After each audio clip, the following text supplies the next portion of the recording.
and I'm very pleased to introduce Michael Light. He is the social worker with the Homeless Palliative Care Outreach Team at Harborview Medical Center and co-director of the Palliative Care Training Center at the University of Washington. He engages in collaborative research and speaks nationally on topics at the intersection of homelessness, serious illness, patient-centered communication, and psychosocial care. Michael also teaches serious illness communication courses, and he's senior faculty with Vital Talk and has been a part-time lecturer and clinical instructor with UW School of Social Work graduate program since 2019. He's currently a Zelda Foster Fellow in Palliative Care at New York University. And I'd also like to introduce or give you an introduction about Ian Johnson, who is a major contributor to this presentation today. Dr. Johnson is a social work practitioner, researcher, and educator focused on aligning housing and healthcare interventions with the lived experiences, needs, and desires of older adults. He publishes in social work and aging related journals on health and housing justice issues related to older adults.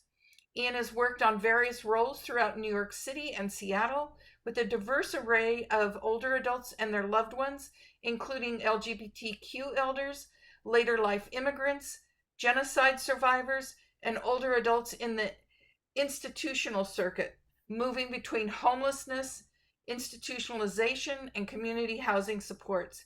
Ian currently partners with Harborview's Homeless Palliative Care Team and the City of San Antonio in community engaged research. So you can see you're getting some tremendous expertise for this talk today. And welcome to Michael Light, caring for older adults experiencing homelessness. Thanks so much, Barbara. And Ian can't be with us today. His flight got changed, so he's on his way to Colombia. We're not too sad for him, but if he wishes he could be here. Thank you so much for inviting me and having me. I was thinking last night, and I'm just going to start by saying I always get uncomfortable with these, with the bio introductions, and I was reflecting on why, and decided to include a little bit of content to talk about that to start us off. And part of that is really welcoming and holding some space, appreciating that this really is shared work. I have the honor and privilege of working specifically at the intersection of serious illness and homelessness, but if you are in palliative care and you are seeing patients, you're seeing some patients who are unhoused. If you are seeing patients who are unhoused, you are doing some amount of palliative work. So I appreciate this is shared work that we are all doing. And that the work that I get to do, it's a privilege to do, but it's really built on collaboration and the many people who came before me in doing this work to even create this program. So I want to honor that. I also want to honor that, like, while I'm sitting here with I appreciate the format, but the only person with a camera and microphone on, that we can keep a culture of feedback and lifelong learning in this space and honor the experience and wisdom that everyone is bringing from their own experience to this webinar today, and to remain humble to the experience and wisdom that's not present, including many of the patients that we work with who are really the experts in what it means to provide healthcare for their needs. And then also the other piece, I think these bios, I really want to honor our humanity over our productivity in the work that we do.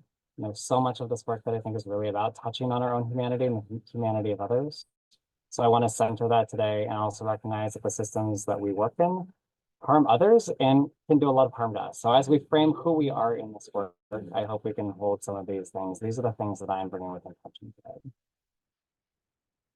I'm also going to acknowledge a bit of positionality. I have a lot of identities that often do not square with the identities that my patients live and how they experience the world. So just want to name some of those things as I start talking about the lived experience and the work with other people who I'm not sharing experiences with.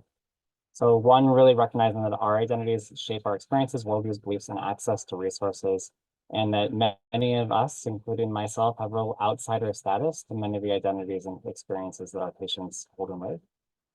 And that people with oppressed and marginalized identities disproportionately experience harm and lack of access to equitable care. These are cumulative experiences. And that many of us, including myself, come from social positions that have experienced, but also caused harm to many of our patients. So I'm complicit in that process. So I want to make sure that I'm really clear about framing that, as again, we talk about many of the issues that are affecting patients who are not in this room to speak for their own experiences. That's all my framing. I have a slide on a learning focus. These are the things that make sure that you get continuing education credits. We want to talk about some trends in aging and serious illness, describe trajectories of care, and then talk about some practice change and policy advocacy strategies to improve patient care. What I care about more is what brings you here. So because there's only limited ways for us to be engaging with each other today, and instead of spending all of my time talking about cases of folks that I've worked with, I'm going to ask you to stay engaged with me and thinking about your own experiences. So if you have something to write with, that'd be great. If you don't have something to write with or write on, I encourage you to grab something now. The first thing that I'm going to ask you to do is just spend a moment writing for yourself, because I think we are too big of a group to do all of this in the chat. But I'm going to invite everyone to just take 30 seconds, if you've got something to write with, to write down for yourself, what is a learning interest that you have? What brought you here today? What about this topic, besides just the CEUs, seemed of interest to you? And what compelled you to be here? What are you hoping to get out of this experience? What are you listening for? I'm going to give a couple of seconds for that.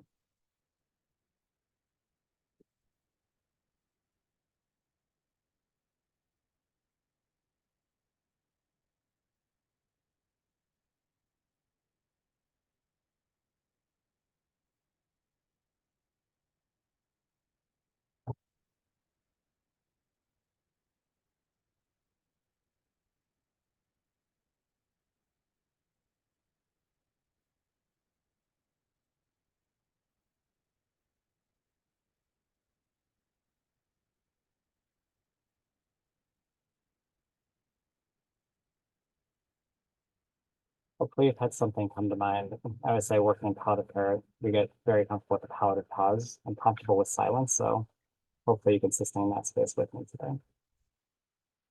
We're going to continue this for just a moment. And again, I'm going to ask all of you to consider bringing the stories and experiences that you have into this space. It's one thing for me to talk about patients that I've worked with, but it's another thing for you to imagine the intersection of how this has affected your work. So I'm going to ask you to take a moment and think of a patient you've cared for who is experiencing homelessness as well as a serious illness or advanced chronic illness. Someone you were really worried about. Maybe someone that sticks with you in your mind, someone you're working with currently, someone from the past.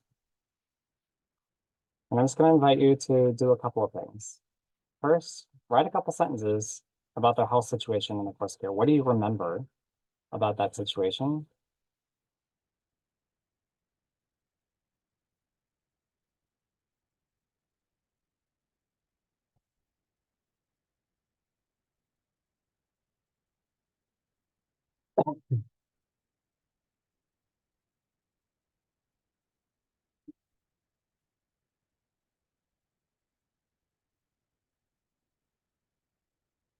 And then as you're thinking about that, I'm also going to invite you to write for yourself what is or was most challenging or complicating about their care. What were the things that felt like step points, challenges, practical or emotional or otherwise? I'm going to give another 20 seconds.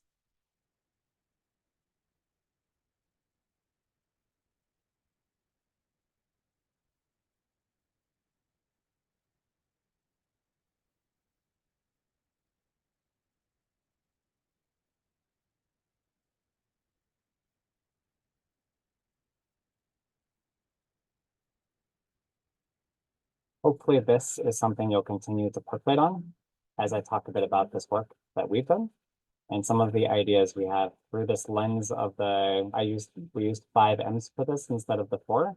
Content that we talk about a lot. It's been fun to frame this in a different way for this audience, for this group. And so yeah, bear with. I'm excited to play with some new content and new format around this today too, but keep this in mind as we move through. I'm going to start just by talking a little bit about the perspective and the work that our team does, the Mobile Homeless Palliative Care team at Harborview Medical Center, just to give a little context for kind of what that looks like and what that means. We're part of the Harborview Pioneer Square downtown programs, so Safety Net Hospital, Level 1 Trauma Center. The downtown programs serve a broad range of folks, but started many, many, many years ago as sort of like volunteer medical services on the street, has become clinic in a number of clinics and a number of field-based and outreach teams. We have a part-time nurse practitioner, and myself 50% clinical, and I get 25% of my time to do things like this, education, research, other projects. We have funding through Harborview Medical Center, King County Healthcare for the Homeless Network, and private foundation funding as well. And we work in collaboration with the UW Medicine Palliative Care Services and the UW Cambia Palliative Care Center for Excellence. So we're under the downtown programs, but we've got a lot of friends. Just to note, this limited capacity, 3 part-time people trying to think about meeting the needs of unhoused folks who are facing serious illness. So a little bit about our patients. We use the HRSA definition of homelessness, which is different than HUD. It includes folks who are living doubled up, so sleeping on a couch, still living in healthcare institutions for extended periods of time, hotels, motels, and in supportive housing. Folks in supportive housing are considered permanently at risk for homelessness because it is liminal housing. So they are considered appropriate for HRSA services for homeless services. Folks living in Seattle with a serious illness or advanced chronic disease with significant decline. We average about 35 to 40 patients at a time on our census, about 100 patients a year and about 900 visits a year. And that's mostly outreach work, so it's not clinic work where people are scheduling. Our referrals come from anyone in the community, care teams across the community, from anyone at any organization. So this is from research that Ian did with our team. We collaborated on, so you can see a little bit of a mix of where referrals come from. Shelter, specialty care, a lot from medical respite, primary care, and a number of folks from the hospital, especially because the hospital is the only place that some folks really receive their care, whether it's serious illness care, specialty care, or primary care. This is my attempt to try and put together the conceptual model of like what our team does. And how I think about it sometimes is this intersection of homeless healthcare and palliative care services. So you can see on one side, the homeless healthcare, there's a lot of complex care management. There's a lot of system navigation that our patients need in just understanding how health services work and the steps of getting to places and through systems, filling out paperwork, making appointments. There's a lot of that care management that's needed. That community outreach piece I'll touch on in just a moment, but we really do see people where they are, literally and figuratively in the community, whether that's shelter or supportive housing. We spend a lot of time seeing people with co-visits with our specialists and in hospitals as well. On the palliative care side, we're really focused on quality of life, symptom management, reducing suffering. Sometimes that's decision-making and goals of care conversations. Sometimes that's advanced care planning. Sometimes that's evaluation for hospice and referrals, and sometimes we continue working with hospice programs. There's also a lot of psychosocial support and the symptom management that kind of overlaps in both of those spaces. And I put in the center, we do a lot of consultation education, but one small part-time team cannot meet the need of our community. I also say that this is not necessarily a useful model in all cities, so I can appreciate that this is an adaptive program model for Seattle that we are working here. And it's got its limitations as well. We have a lot of partnerships in care, and this is really how we function. This is, again, trying to sort of say, like, we try to function at the center of a number of teams. We always tell patients we're augmenting your existing team. We're not taking away. We're trying to help with communication and care planning. A lot of times, by the time you get referred to our program, most people in your care team are pretty distressed. So we're trying to be a through point for some of that communication and talk about care planning. A lot of communication and collaboration with different care team members, co-visits, like I said, with primary care specialists, social service professionals as well. And I'll point to the top there, that case managers that is highlighted in red. The really undervalued members of our healthcare teams are the people who are not necessarily working in healthcare. Social and human service professionals who have intimate connections with our patients, have deep personal relationships, understand systems and resources, understand daily living experiences. Those are folks that we often bring into partnership and help also like elevate their voice in talking with other healthcare professionals, as they're a great resource full of insight. We do a lot of hospital outreach. Again, a lot of our patients spend a lot of time in the hospital. It's a great place to have a familiar, friendly face.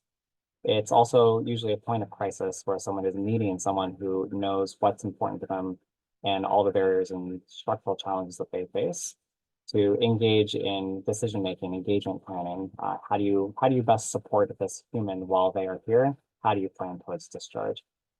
So we do a lot of engagement and waiting, again, with limited capacity as a part-time team. Going out to find someone who I don't know where they're sleeping in the community is a little bit harder than waiting until they come to the hospital. finding out when we get a flag that they're here, and then showing up at a time that's probably going to be high need for our services. This is a slide we came up with years ago that I really love. We had some data about like reduced hospitalizations, reduced ED visits. We changed it because the things that we actually care about in our program, how we measure success, access to appropriate and goal-conforming care, autonomy and dignity throughout the course of care, support and engagement of a complete care team, reduce medical trauma and systemic barriers, and attendance to legacy and personal goals. We care about relationship-centered, patient-centered care. So the halo effects of how palliative care impacts systems and healthcare costs, that's great. And I'll make that case when I need to get more funding. But really what I care about and what I hope we all care about is what benefit we bring to our patients. This is a QR code. We have an online website that's really easy to Google because there's not many homeless palliative care programs in the world. So Homeless Palliative Care Seattle will also get you to our website where you can learn more. The other context that I'm just going to give here is the Rascal study. So this is where Ian would be stepping forward and talking about the primary research he did that our team supported with as well for his dissertation work when he was at the University of Washington. So called Rascal Up because that's a fun way of talking about research action and supportive care at later life for unhoused people. Really community engaged and focus on understanding the kind of care trajectories and demographics and needs of our patients. So I won't give as much depth as Ian might here, but retrospective chart review using mixed method longitudinal data. The timing, we looked at patients from March 2019, 2020, and 2021. If anyone remembers what was happening in the world in 2020, there was sort of a blip in the healthcare landscape. So we needed to find some ways to account for the variability of COVID. Criterion-based propulsive sampling. So we had 75 patients that ultimately were selected that crossed all three of those time categories. And there were also interviews with health and social service professionals and team observations. So I say that as a lead in to talk a little bit more about who we're serving. So this is some of what the data sort of showed. We've got a median age of 63 years, which is interesting. Hold that in your mind as we come to it. Again, in terms of an aging population, nearly 70% fit into the baby boomer generational category. We had a very diverse mix of our patient population in terms of racial identity. And then some other kind of general stats about it. There was a lot of comorbidity at the time of enrollment, a lot of co-occurring mental health, and substance use, and sort of trimorbid conditions.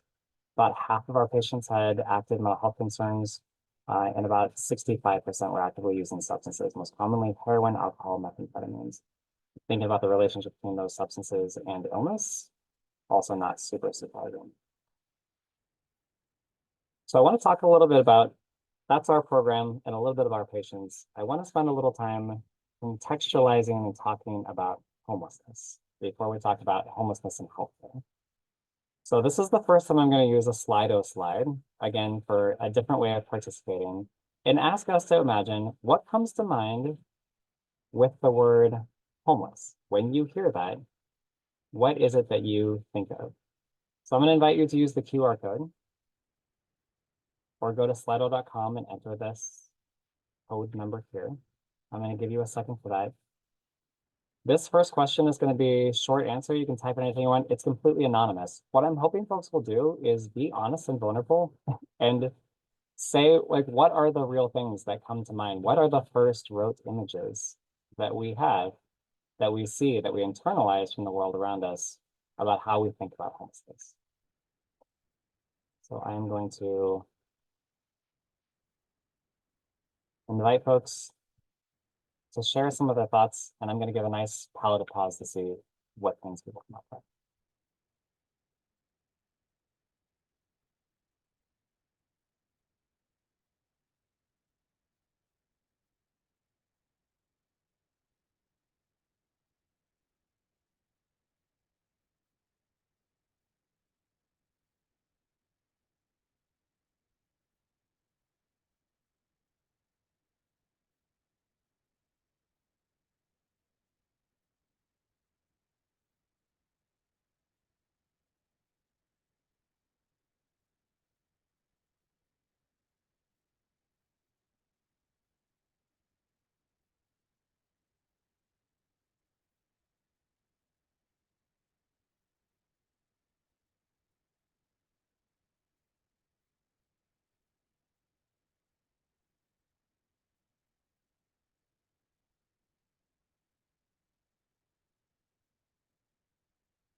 never really sure when moments in some of these conversations are going to hit me emotionally.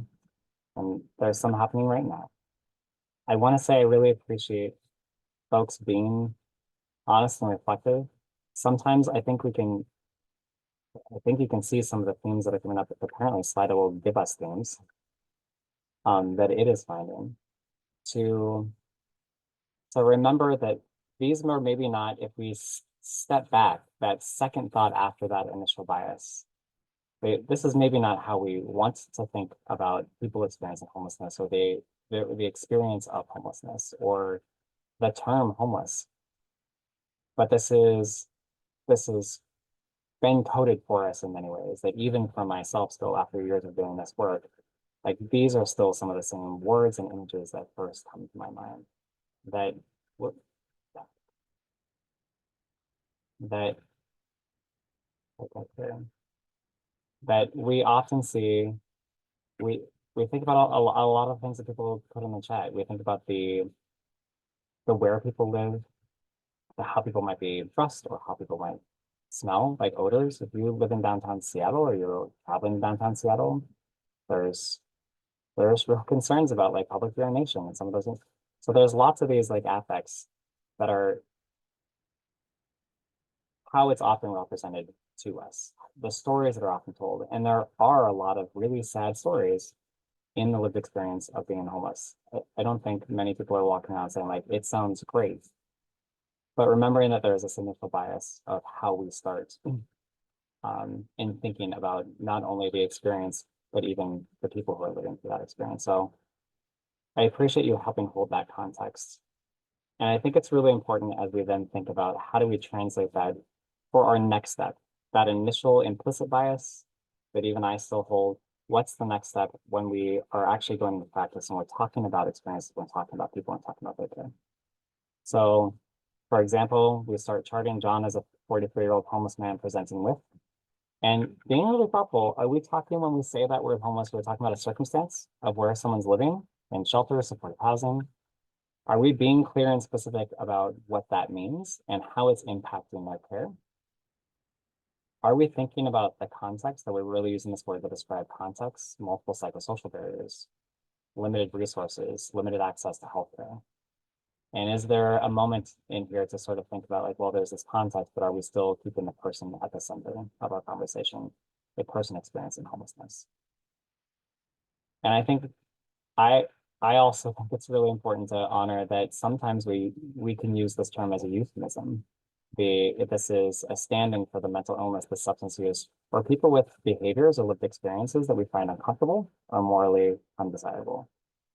And that is, I think, really the space, whether it's just implicit, whether it is casual in conversation, whether it's something that we say or we hear our colleagues say, or the tone around it, to be curious, to be exploring some of that bias.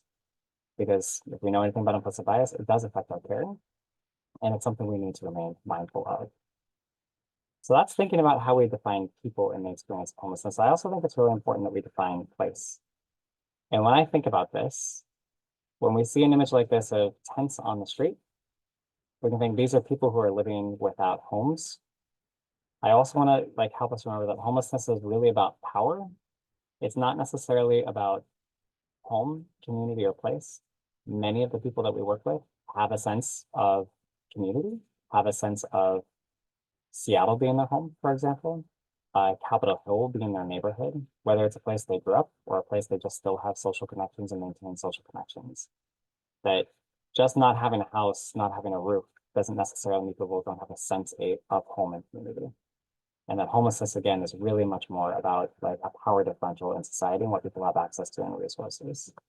And when people are living outside, not only that power translates into how we treat people who are living that experience, in the criminalization of homelessness and the hostile architecture, how uncomfortable do we make it for people to try to live outside when they don't have access to housing? So it's really social policies of intolerance. That's the defensive power. And I was thinking about this deeply one day and remembering that as I have traveled and thinking about people who are internally displaced around the world for various different reasons, we tend to think about people who are the subjects of political outcomes, war and violence, not necessarily people who have made individual choices. And when we think about homelessness in the context of the United States, I think it's important that we keep remembering that homelessness is still the result of moral decisions that are expressed in policies, which allow resource and secure people to live without secure housing. Regardless of personal choice or life history, it is a moral decision of society and our policies that allow people to experience homelessness or not. And so with that, remember that person first language is great. Undoing our bias is great. We also have to really address those biases because we have to undo the white supremacist culture that upholds the health and housing disparities that people experience that are expressed in all these policies. Because we know that there's also disparity. This is a visual representation of the difference between the population. This is all Seattle. I've got a lot of stuff on Seattle. I did not adjust this for national figures. But thinking about the number of people who are represented, if you look towards the bottom, Black and African American individuals who are 7% of the population in Seattle King County, but 25% of the people who are experiencing homelessness. That blue bar tracks pretty closely. That's our patient population, tracks pretty closely. So the disparity that experiences, that folks experience, this is it. If you want to, you're less visual, like you need to see numbers more. Thinking about the disparities that people face, recognizing that oppressed groups also experience the disparities in employment, incarceration, healthcare, access and outcomes, and in other crucial areas of life, wellness, and safety. And in many ways that this is structural violence that's cumulative disadvantage. This is a fuzzy math. This is too complicated in terms of math for me to sort of say like this is amazing methodology. But what I think it does is create a visualization to sort of say like all of the ways that people experience structural violence and harm in our systems, they have a cumulative effect that connects and can lead to an experience of homelessness and perpetuate experience of homelessness, not just for an individual, but for families and generations. So all of these things are impacting, and all of the policy decisions that go into any of these individual needs, these individual experiences of someone's life. And I'll contextualize it just a little bit more to remind us that those social policies affect us. And it is easy for me to try and separate myself from this experience as someone who has a stable income and a second income in my household. But as a reminder that many people are a few paychecks or a serious medical event away from experiencing homelessness ourselves. So we can otherize this experience, but to remember that there are a lot of people who would never expected to experience homelessness that are still at risk for many of the lack of social safety nets that we've put in place. And I end on this slide thinking when we start from that place of talking about our biases and the images that come to mind, how homelessness is talked about in a public crisis, in the news, in different spaces, it often doesn't recognize not only the humanity of individuals, but the richness of like human experience, the hopes and the dreams and the sense of humor and the love and the connection and the sense of community that people like have and hold, the resilience, the post-traumatic growth that all of our patients, many of our patients, hold very deeply and have great capacity for. So really connecting back to the human story, the people sitting across from us. And I trust that if you came to this webinar and you care about these topics, that this is something that you care about also. This is my way of remembering that this is the bookend, that initial bias that I start with, and how I keep undoing that bias for myself is remembering the people that touch me in this work. And I'm going to name some variability. I'm in Seattle. This is an urban setting. We have one of the highest rates of homelessness in the country, behind places like New York, San Francisco, and Los Angeles. So there is different need here. Place, rurality, population size, the number of people who are living unhoused, the policy decisions, the resources available. Appreciate that the experience of homelessness and the resources that are available to folks is incredibly different across this region. So again, thinking about how this impacts your community, your work, your patients, is going to be different in many ways. But what are the ways that we can still keep a mind for the issue overall in and of itself. Okay.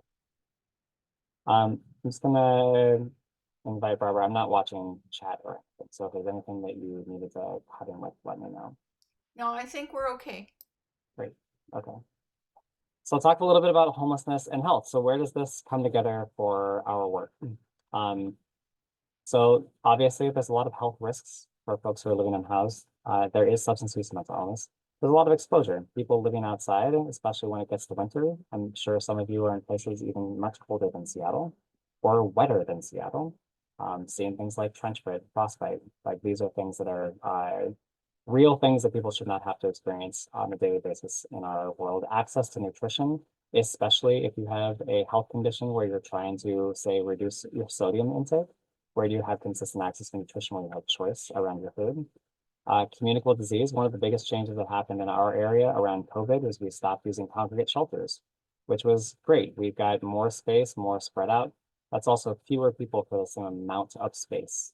So we actually lost a lot of shelter beds. People are no longer kicked out in the morning. That also means there's less turnover. So communicable disease, when you're in community and you're forced into small spaces, trying to access services and resources, health access, hygiene access, and also violence.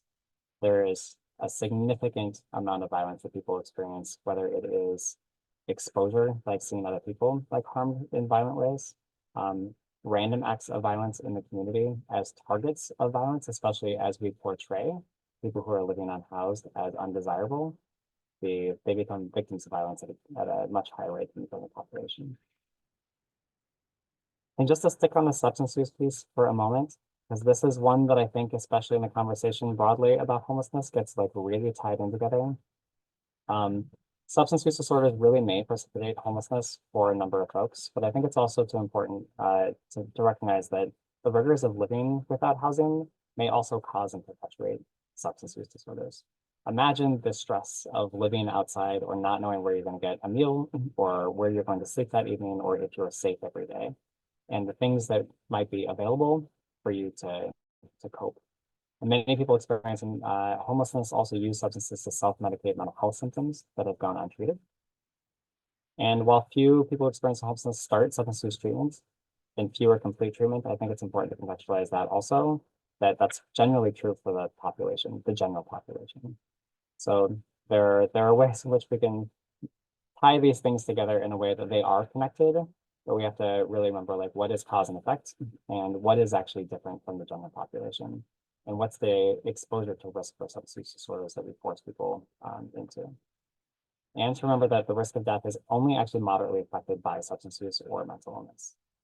So if we're talking about drivers, this is, I think, maybe changed over the years. We have a significant increase in overdose deaths. One of the things to be mindful of, certainly. Okay. So when I think about morbidity and mortality, there's a lot of impacts. A significant increase in risk of complication for preventable and treatable disease, 3 to 6 times the rate of illness, 4 times the rate of hospitalization, 8 to 16 times the mortality rate. And this, the average age of death, depending on what study you're looking at, is roughly 48 to 52. Pretty young. That's about the average white male life expectancy in like 1900, 100 years ago. That was what the average white male had as a typical life expectancy. So 100+ years of medical advances hasn't significantly changed the life expectancy for folks who are living unhoused, especially folks who are experiencing chronic homelessness. So we like to say and remind folks that the experience of homelessness in itself is a life-limiting condition. So when we talk about palliative care, appreciating this is something that's pretty significantly impacting people's lives and their ability to have both longevity and quality of life. When we talk about from an aging context, because of those numbers, the actual term for older adult is adjusted for folks who are living outside to just 50 years and older instead of 65. So research is really capturing and appreciating that the diseases of aging that people experience, the hardship of living outside of living chronically homeless, actually impacts people's sort of like functional aging. That 50% of folks experiencing homelessness were like over the age of 50. This is a trend that's increasing. It's actually expected to triple by 2030, and that was pre-COVID. So the overall age of people who are experiencing homelessness is also climbing. So there's more people who are older. So thinking about this as a bi-directional relationship between homelessness and serious illness, I think is really important to keep in context. For our work, we always say that that's a great reminder to think about early palliative care interventions. There's a lot of barriers to palliative care and hospice services. I'm not going to go through all these for time. But any of the barriers you can imagine for typical access to healthcare, we can also imagine for access to specialty palliative care and hospice services. And that really research shows that those barriers are patient level barriers. There's also a lot of internalized barriers that providers have, especially when it comes to comfort and understanding and talking about both issues of the experience of homelessness, the experience of trauma, serious illness, and end of life. And there's a lot, of course, system barriers as well. One other piece we try to contextualize is the experience of loss. When we think about serious illness and we think about the risk of high rates of mortality that our patients face, it's not just death, but the number of things that people experience, both in a healthcare context, but a housing context, that our patients have a pretty significant experience of cumulative lifetime loss and losses they experience on a regular and sometimes daily basis. So just appreciating that, especially as someone gets sicker, they might experience more of these losses, but they're really compounded. So the sensitivity you need to have to the level, degree, and the complexity of loss that people are bringing into care with them. So that's a lot. So I'm going to invite you back to your paper. I'm going to invite you back to your patient and ask you to think about this question for a moment. Thinking about this context, this bright, cheery topic of the socio-political context of homelessness and the lived experience and the high risk of morbidity and mortality for homelessness, what is your experience? How does it feel to be providing care for this patient that you brought into space? What were the things that came up for you? And I'm going to invite us back to our Slido, if you'll humor me with it. Hopefully you can see it here, and move to our next poll. This is a word cloud. I would love if you would take a moment and talk about your experience.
Let me keep trying some thoughts here.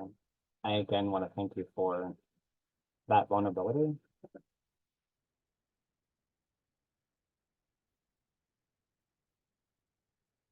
And that shared vulnerability to see this is a shared experience. This is a normal experience to feel frustrated, overwhelmed, humble, insufficient, helpless. Maybe sometimes also in this space of enlightened and hopeful, but also sad. And I would be lying if I said that I didn't carry some amount of moral distress and moral injury in my work every day.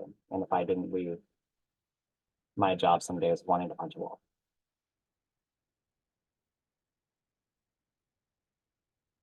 Thank you for taking time to share with one another. I'm going to spend the remainder of this time kind of going through the 5 M's and thinking a little bit about like what are some of the tips and ideas, some of the things that we talk about in our care that we encourage other clinicians to think about, kind of packaged into this context. This was the sort of like fun mental exercise for us in putting this together. What I am hoping that you will do is, as we're going through, I've been talking a lot. This is not my favorite like way of being in a webinar where I do all the talking. I would turn your mics on if I could. I hope that you will track along, thinking about the patient that you brought into the space, maybe taking some notes on what might apply specifically to your patient. What are some things that you feel like are relevant, that touch on this, that spark interest, that bring up a question? So keep that patient in mind. So a couple thoughts on mind and mentation. We're going to start there. So a little bit more context here. Research really shows cognitive impairments are pretty prevalent, and there's an increased risk with aging with folks who are living unhoused, and that they're often frequently unrecognized. So this idea of like thinking about cognition for our patients, this should be like a higher expectation. We should be looking for this more frequently. It can be impacted by a number of different things, including the fact that the research shows that over 50% of folks who are living chronically unhoused have experienced a traumatic brain injury in their life. And that's 2 to 4 times the rate of the general population. That's like the first time I heard this, I was staggered by this. It made sense, but it was still staggering to me. To think about how impacted people might be in their executive functioning, their cognitive functioning, how much this might play in,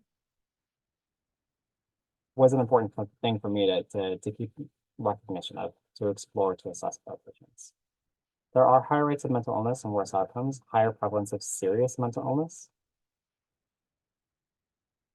And that apparently is the wrong text for that slide, because that's the thing I've already said. There's an increased use of substance use disorders, so psychoactive drugs that people might be taking that can have short and long-term effects on people's mentation, people's ability to engage with us. I'm very curious some of the context that you've talked about maybe in earlier webinars about decisional capacity.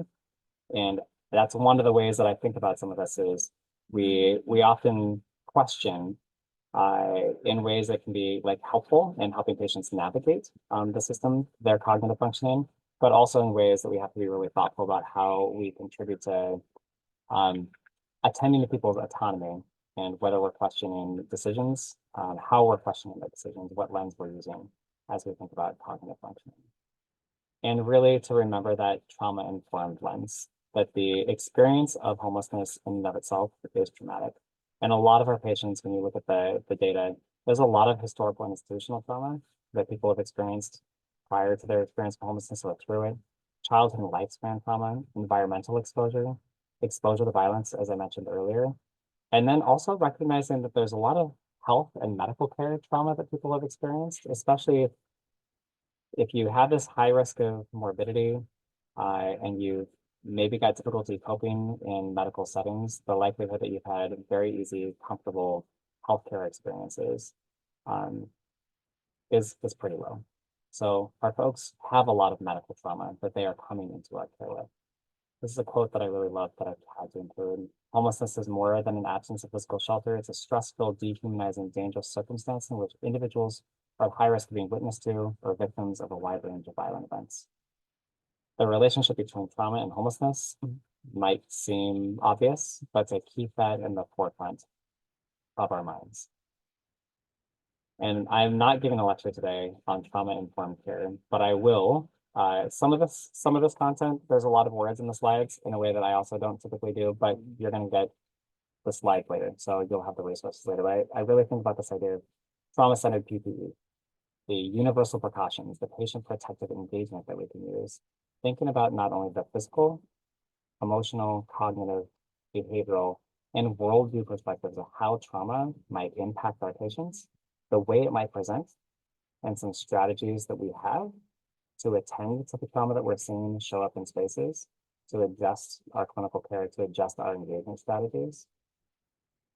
So you'll get the slide later. There's great trainings out there on trauma-informed care, but remembering how important this is. So those are a couple of thoughts around mind and medication. When I think about medication,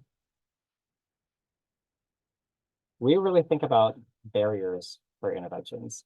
So every medication, every single procedure we do, everything we prescribe, everything we try and tell a patient to follow up on, there's going to be a barrier associated with it. And that's true for the general population. There's something that's out there that's maybe going to get in the way for our patients. There's a lot of things going to get in the way.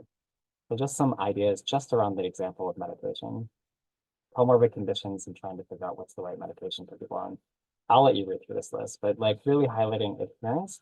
If you have lost and stolen medication on a regular basis, if you don't have a cool place to store it, a dry place to store that medication, a safe place to store that medication, especially, and we could be talking about blood pressure medication. Someone comes along, basically has a bag of medication. They're not necessarily going to ask questions like, is that something that I could use, sell, get high on? They might swipe and ask and not ask questions. So patients lose medications quite frequently. Thinking about the access for all of these things, and then also the burden of side effects. When we come back and think about the context of criminalizing the experience of homelessness, if you're on a diuretic, saying like, here, take this diuretic multiple times a day, it's going to make you pee a lot, and you don't have access to a bathroom. And you're downtown, you're trying to access food resources, get to DSHS offices, you're trying to see your friends, you're trying to get substances to survive and not to go into withdrawal, and you're like needing to pee on the side of a building, in an alleyway, in a park on a regular basis, and risking that experience, you might be less inclined to take that medication. So overall, thinking about through any intervention we might have, like what are the potential barriers there? And starting to shift a little bit from the what is the standard maximal sort of point of care to what is optimal? What actually makes sense for this patient? How do we take a realistic harm reduction approach to think about providing the greatest possible benefit in accordance with the patient goals and priorities and a realistic assessment of barriers and opportunities for change? So getting really realistic, and I'm going to include this here a little bit, the idea of harm reduction. There's such an overlap with serious illness care. And I do, again, contextualize a lot of homeless healthcare as palliative in and of its own right. And really thinking we're focusing on trying to reduce suffering, not always just the underlying condition. We're focusing on quality of life and well-being. We're really trying to respect patient voice and autonomy, being honest and clear about what things they do and don't take, building a trusted connection so people will be honest with us enough to share what is working for them and what is not working for them. Being really clear that like we are a resource for them to like help make recommendations that fit their lifestyle, that fit their structural barriers, and that we can keep our recommendations really values aligned and goal comported. There's a lot of overlap here. There are some specific recommendations, and I'll let you read through this list a little bit. And as you listen to a social worker talk about specific recommendations for medication management, I'm going to gladly put up that this is where I'm adapting this list from my colleague Leslie Ensign, the medical director of the medical respite program through Harborview Medical Center, passive management position for Harborview as well. But this is for when we co-presented together, this is her list of activities. Thinking again through like what are the ways that we help maximize what is going to be most effective for our patients. And I love these two in red at the bottom, remembering to maintain that perspective when things fail. And the phrase that really came to me this, when we internalize the sense of like our plans fail patients, I think what patients would often hear is that they have failed. And so it's really, I think, coming back to the table and saying like, okay, that didn't work. How can we be creative? What can we do next? If that's not realistic, let's try something else, or let's maybe stop like working on that as a primary goal at the moment. Where do we have that flexibility and investment? And then prioritizing the self-care and burnout. Going back to that Slido, like what are things we can help protect ourselves from and realizing like this is hard, that's not always gonna work. The framework I use from my public health background is thinking through interventions, looking through any intervention and saying like, hey, let's use the 5 A's. Is this appropriate? Is it clinically appropriate? Is it actually available? Is it actually accessible for my patient? Is it affordable? And most importantly, is it acceptable to our patient? This is the part of using patient-directed care, using them as our expert. They are our expert. I'm going to talk about mobility a little bit. I'm going to move a little faster to make sure that we've got some time for questions. When Ian and I were talking about how to contextualize mobility, I think we can appreciate that if folks are experiencing a high risk of trauma and injury, violence, comorbid conditions, that mobility might also be a challenge that people face.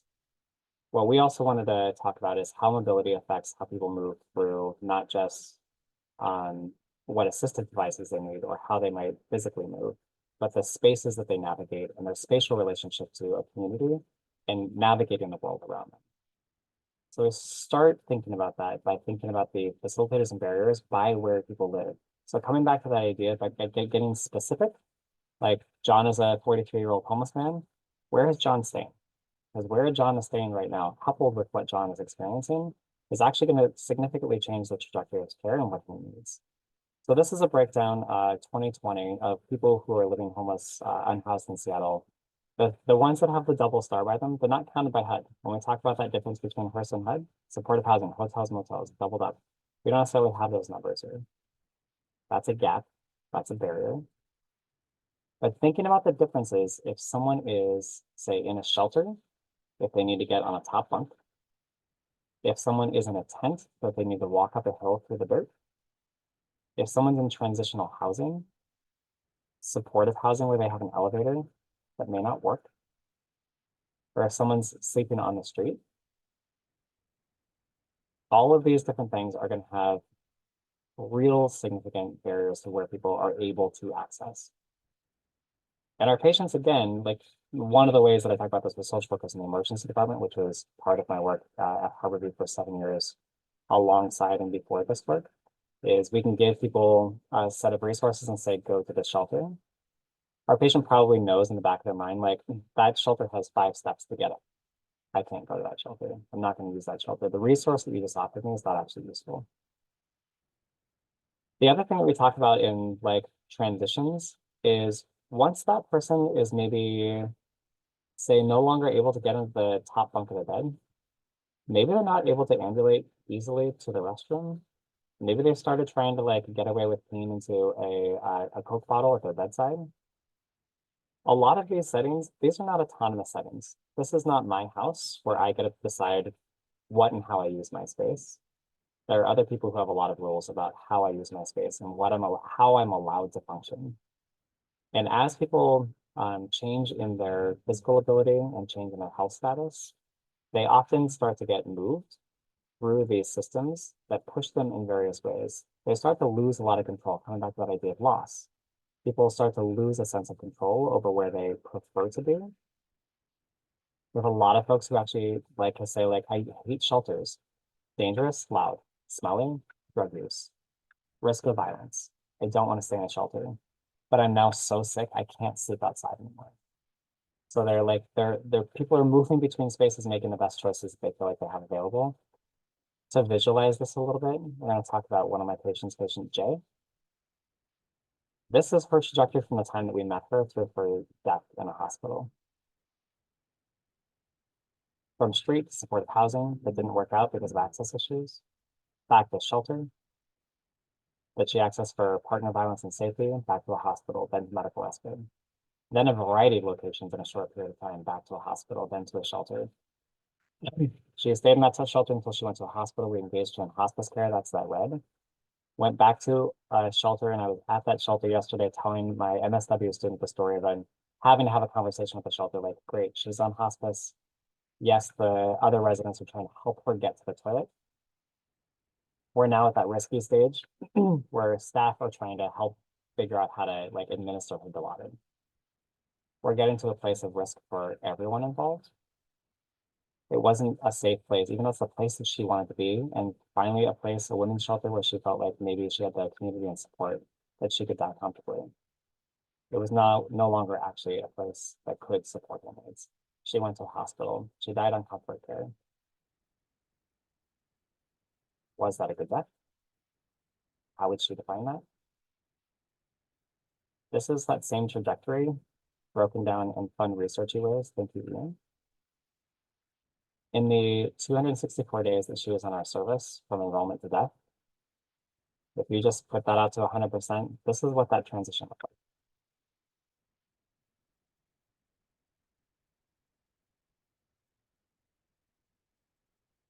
Another part where the patients, I love seeing them in a color-coded bar graph. Touches me still. This is also 34 ER visits and 13 hospital admissions. When we think about mobility, we think about moving through systems as well. I think many of us know that transitions in care are actually one of the most precarious times for our patients. It's where there's communication breakdown, medication errors, other medical errors, coping, loss of autonomy, stress, new people, new paperwork. Every one of these transitions represents a stressor and a potential gap in healthcare. So being mindful of how we help ease those transitions can be significant. What is the continuity? What is the trusted relationship that people have to fall back on? A little bit more from the research from our program. We looked at pathways and cares. The aim was to identify where do palliative care patients actually go, like their trajectory on our service. Where do people end up? And really what we found, about a quarter of folks were in supportive housing and shelter residents who were able to stay and receive care where they were. About 20% never really established a consistent place, especially a place that was consistent with where they wanted to be.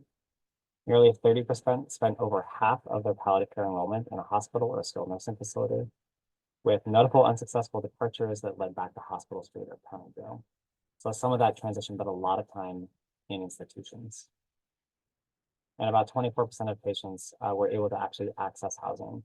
One of the things that I say that is sometimes an amazing story to tell is the patients who come into services because they finally got sick, they were too unwell, they couldn't care for themselves, and suddenly they're accessing healthcare, and suddenly they're accessing other social services. And maybe that actually leads to reduced substance use, improved chronic illness, access to housing.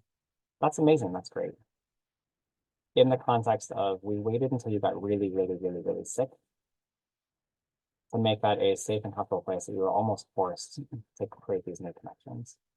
We didn't give that to you years ago when you could have maybe avoided some of the sequelae of these life experiences. So we think about these transitions. One of the things that I always imagine, like, what's the hospital need to know? When we think about those like multiple different transitions in care, and the high risk that our patients have for like, what was it, 3 to 4 times the rate of hospitalization, 4 times the rate of hospitalization.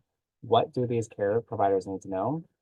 And how, if we have a trusted relationship, if we have that deep knowledge, what are the things that are important that help translate to our colleagues to say, here is how you best care for this person.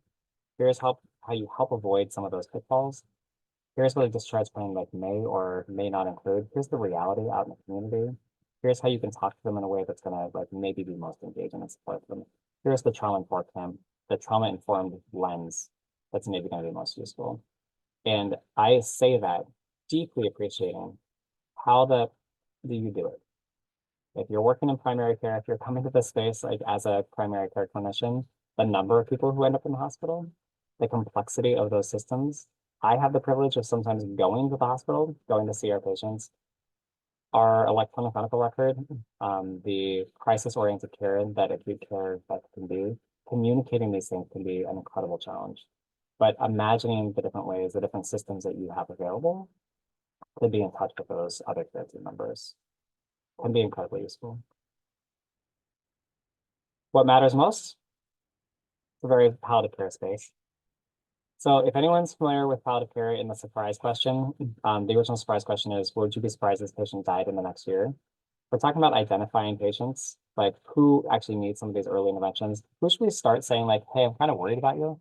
Can we kind of talk about the future? Can we normalize that and just like check in, talk about what your values are and what's important?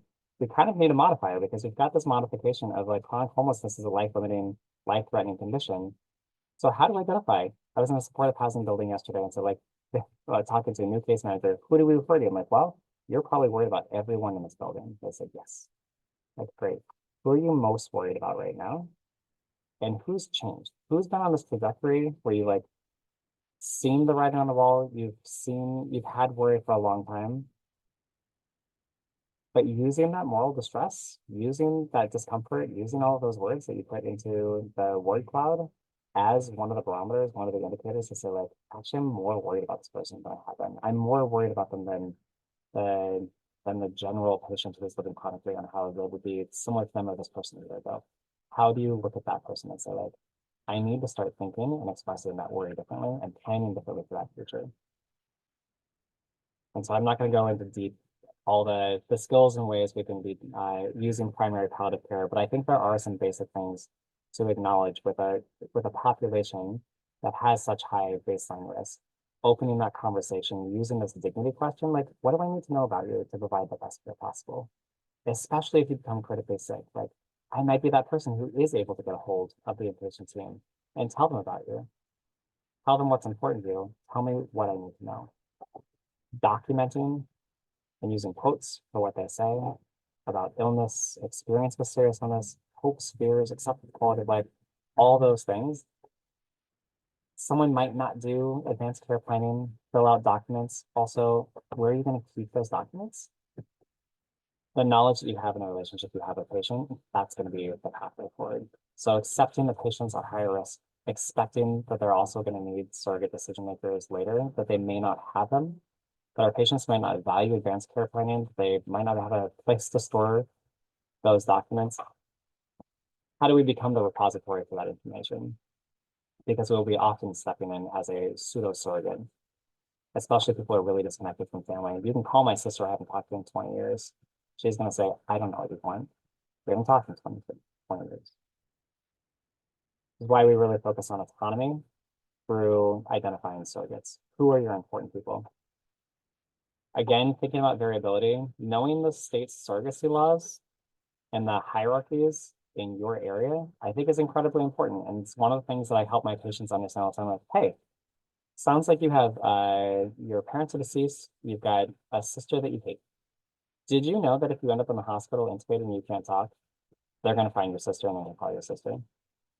I've been an ED social worker. I will find your sister. I'm actually pretty good at it. If you actually want someone else that you think you trust more, let's figure out who that person is. Let's talk about if it's important to you to identify that person. Let's talk about your like family history, just so if you maybe do want your mom called, but like you haven't talked to your mom in a really long time, like what's your mom's name? Where did she last live? That social history section, it's amazing to me, like looking through charts sometimes, even inpatient, like how little social history we sometimes like gather. That can be like really important clues to help us understand where people come from, and then also who maybe the people are. And again, engaging case managers for support. The pseudo surrogates that I talked about that we might do, the people who like are maybe not going to be legal decision makers, but even when we find that sister that they haven't seen in 20 years who says like, I don't know about my brother, say like, okay, but here's the case manager who actually knows this person really well. Let's bring them into the conversation and triangulate what we think this person would have wanted in this situation with the best information we have available. I think this what matters most, and this is the part, this is another human that touches me very deeply. To remember when we are thinking about that worry, when we have that step back, when we're experiencing that moral distress, like I'm worried this person's gonna die. I'm worried that the trajectory is changing. It's not just about how do we fix their healthcare or fix their health. How do we also help contextualize that this person might be higher risk of being at the end of their life and thinking about how they want to live their life in the side. What other important values do they have? What people do they want to connect with? What conversations do they need to have? What idea of legacy, even if it's not a photo album that you hand off to the grandchild? What are the ways in which people want to feel seen and heard and attend to other important aspects of their life, not just their healthcare? That's a really tender space that is the art of relationship with this medicine. And I'm just going to give a couple of thoughts to multiplexity. Everything we've been talking about, hopefully you see, is about multiplexity. This is the fifth M. I liked the fifth M. I included it. Really thinking about our change strategy and reorienting. I always say behavior change is the hardest thing to change in healthcare. If I want you to take your medication and stop using drugs, and that's going to be my focus, I'm going to be pretty depressed a lot of my time at work. And if I want to change the outcome, if I want to like make sure you don't die from not getting kidney dialysis, those are things that I don't necessarily have a lot of control over a lot of time.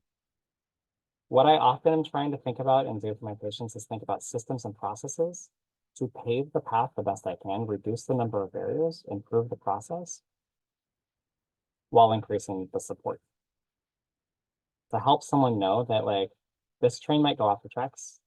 The image that's in my head is a car going down a bumpy, very like steep slope towards a cliff.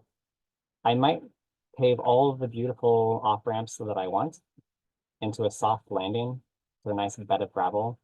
That might not happen. I need to also be prepared for what this could look like on the other hand. And make sure you know that I'm going to sit in the passenger seat with you through that experience, even when it's hard. Because we're trying to really reduce harm and suffering. I'm going to move a little faster here just so we've got time for questions. Thinking about time as a limited resource, which I'm sure you already do, especially if you're a primary care clinician, you're already thinking time as a limited resource. How do we use that time though to also think about shared agenda setting and outside of our clinic setting, the flexibility that we can create for like how hard it really is to attend a clinic appointment. If someone's actually showing up to a clinic appointment, even if they're late, it took probably a lot of effort to remember, track, get there, attend to all of the other needs that they're focused on in their life. How do we also then, when they're inpatients, how do we use some of the spaces that we're in to sort of say like, yeah, optimal care is one thing, but now they're in a space like, what testing needs to be done? What are the things we can stop saying like, please follow up with us later or go attend the stop visit? What things can we get done while people are in our care? So using the time that we have to maximize and making sure it matches the priorities that our patients have and being really clear about the priorities that we have too in that conversation, mutual agenda setting. Building inclusive care teams, I talk about this a lot, especially bringing the people who are often disenfranchised and not connected to the healthcare team. And this is the slide that I center on the most. This is the one that I think about the most.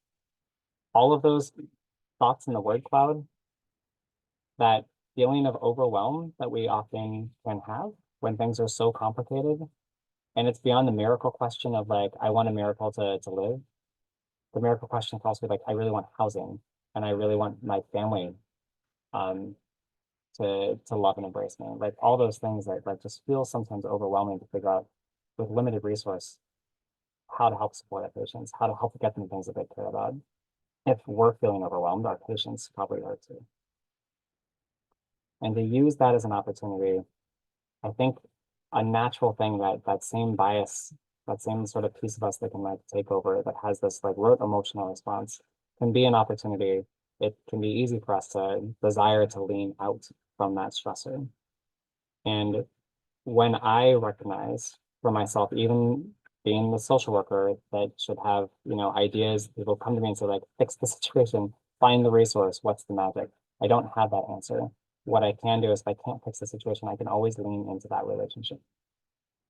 And that's often the thing that our patients want and like need the most. Recognizing that like if they haven't been able to make some of these systems like work for them, they're often not expecting me to be magic and to fix those systems for them. Leaning into the relationship is the place where we're going to get the most information, the most connection, the most efficiency in our care often as well. I'm going to skip some of the context about moral injury and just close with this statement to remember there are no simple solutions to systemic injustice and structural violence in this sequelae. So that sense of like, how do we change this? Through a lot of policy action, over time collectively. It's never going to be easy.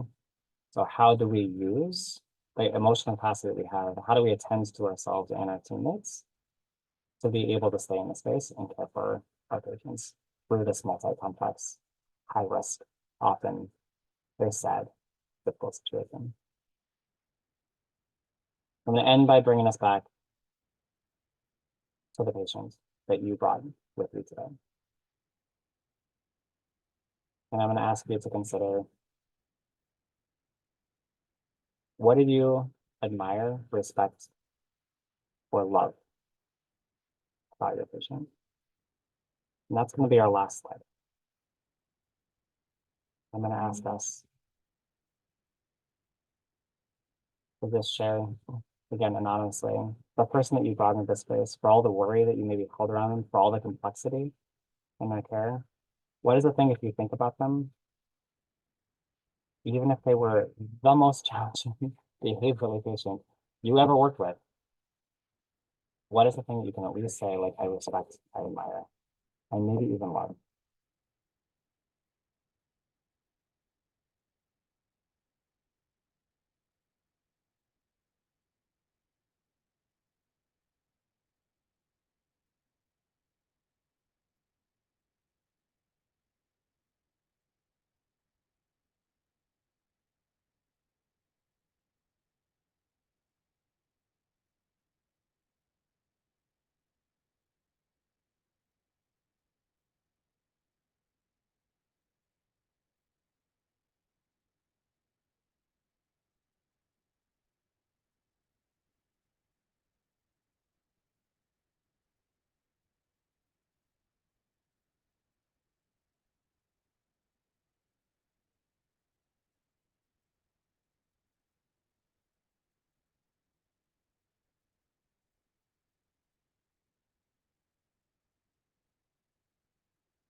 I want to thank you for bringing folks into this space. Thank you for bringing your ideas, your wisdom. There's a bunch of resources. I'm not going to go through them. They're going to be there. I'm going to stop sharing this from you and invite comments, questions, thoughts, reflections that you might have, with really deep gratitude for one, you sitting listening, talk for an hour plus,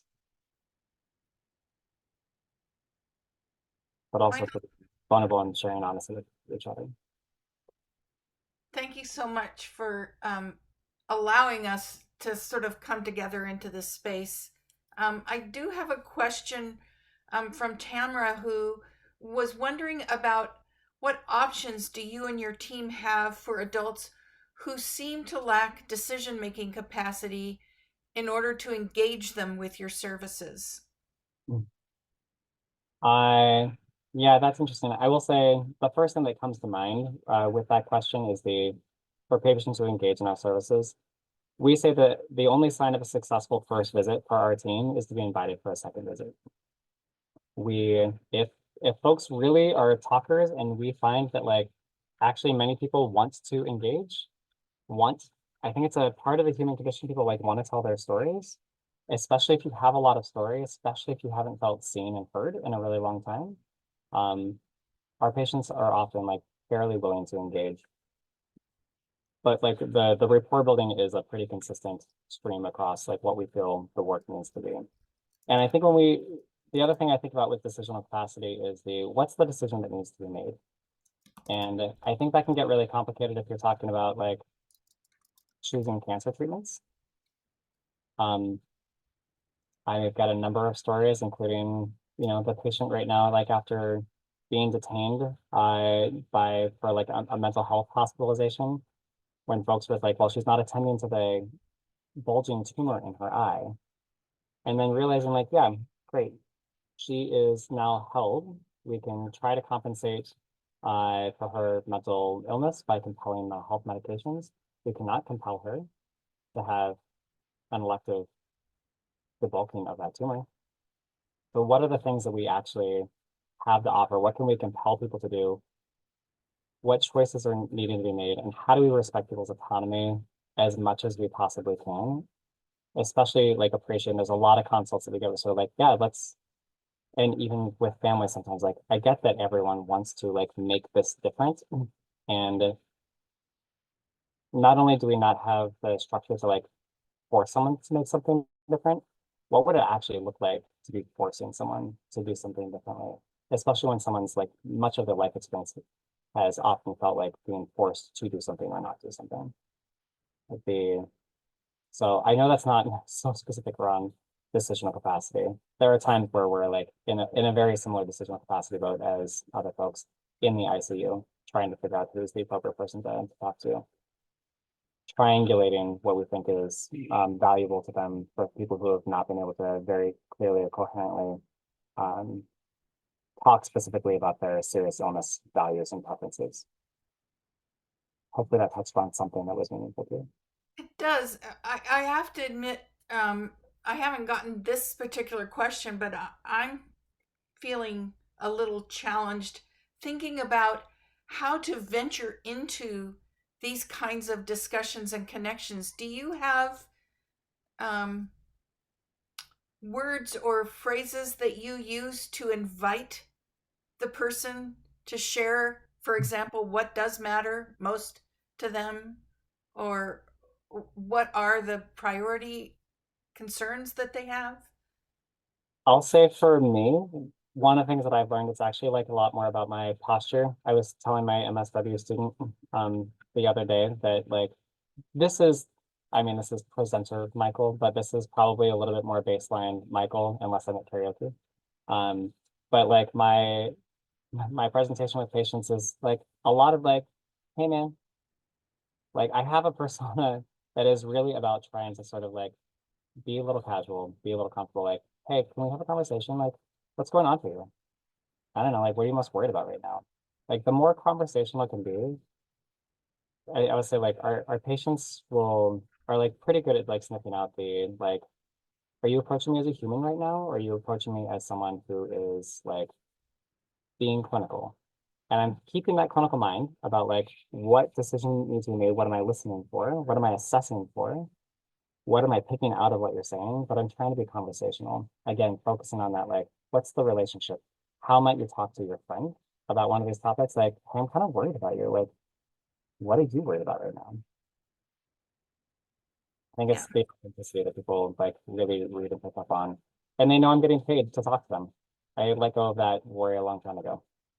Like there's a lot of difference between us. I'm like a tiny little like queer person who's getting paid to talk to them and like they can work through that pretty easily. I needed to work through it myself.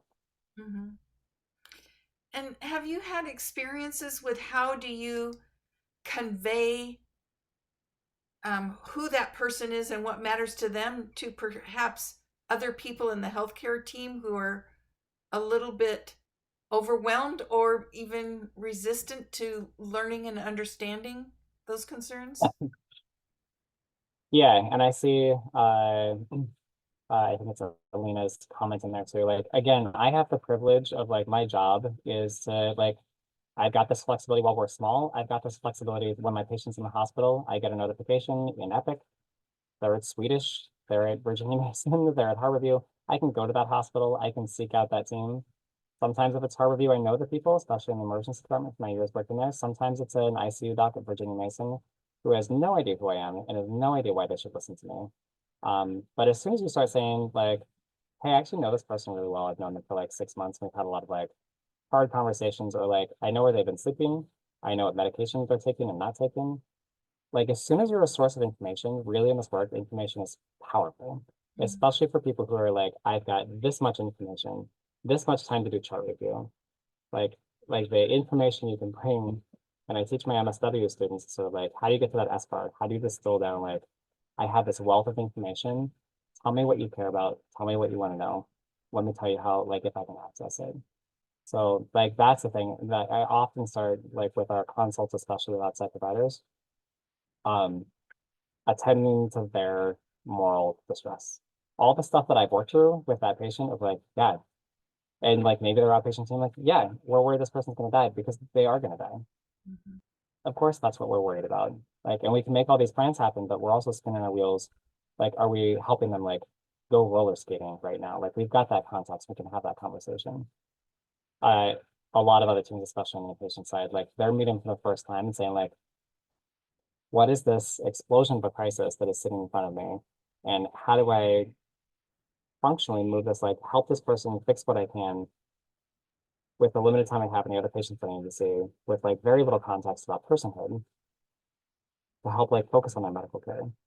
That person's also feeling often, I think, a lot of distress. I don't know how to discharge them. Like, great, like, it's really hard, right? God, yeah, this is like a really difficult patient situation. Like, what are you guys struggling with right now? So another question has come asking, how do you support the dying patient's friends or family, their community, who are experiencing maybe some anticipatory grief, knowing they're about to lose their friend or family or community member? Yeah. Um, I think there's a lot in there. The Pod of Care Training Center this week, or next week coming up, the topic is grief and loss. So there's a lot to be said about thinking about that anticipatory grief and loss. The context that I'll give, and I didn't include slides about caregivers, a lot of our patients don't necessarily have natural caregiver support or like people who can like provide functional cares. There's also sometimes not uh, consistent, reliable social networks, social supports. There are people in their lives. The thing I say that makes it like hard for those people to be like consistent emotional supports or like functional supports. There's a lot of folks who are like, they also have their own trauma that they're dealing with. They're also like maybe living unhoused. Um, they're there are also people who have experienced a lot of loss. Um, so I think about like one patient in particular who is like near the end of his life and had been living in a tent with his significant other. He got housed, she moved in with him. She eventually got her own separate housing. She, they had both lost so many people from living on the streets. They're like, when I learned about like mountain climbers, I'm sorry for like jumping a little bit here, like interviewed a mountain climber once who said like if you're a mountain climber, like you know someone who's probably died mountain climbing. Our unhoused patients, like they have experienced loss a lot. So the complexity of what it means to be like waiting to lose someone else that's close to you. I think we just appreciate that that cumulative loss again is compounded. The fragility of the sense of security or lack of security for many things in people's lives is just ever present, omnipresent. So I think we just try to hold space for that and then use, frankly, a lot of the same tools that I hope you're able to learn some of the other like basic strategies around like grief support, which is a lot of listening, a lot of like, I can't change this, I can't fix it, but I'm here for you. That sounds really hard. Tell me more. Thank you. That's really, really helpful and so important. It's clear that you've done a lot of work, and I appreciate your sharing all of that awareness and reflection that you've done because it gets all of us thinking about some of these issues as well. This has been an amazing presentation. So appreciate it. Um, Everyone, thank you for sharing your time with us over this last 10 weeks. We will be starting another series in a couple of weeks. And Michael, thanks again. This was just great. Really, thank you for having me. Thanks for spending some of your time, your evening with me. I really appreciate it. And maybe some folks will have a little bit of a spring break and enjoy some sunlight coming into our lives again. I mean, those cherry blossoms behind you are actually blossoming right now, aren't they? Yes. Yes. All right, everyone. Thank I'll you. stay on until you kick me off, but Okay. thank you all. See you all in a couple of weeks. Thank you, Barbara. Thanks, Dylan.